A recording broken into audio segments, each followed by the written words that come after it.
За Алекс Агата спрете да говорите. Звънна ми президента, иска заем от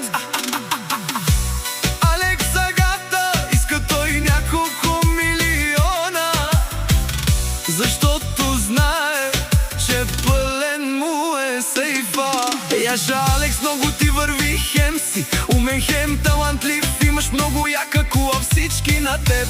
Алекс завижда ти мълчиш и устите им затваряш. Кучетата лаят, ама хич не хапят, като гладнеят идват пак при тебе и тогава на тебе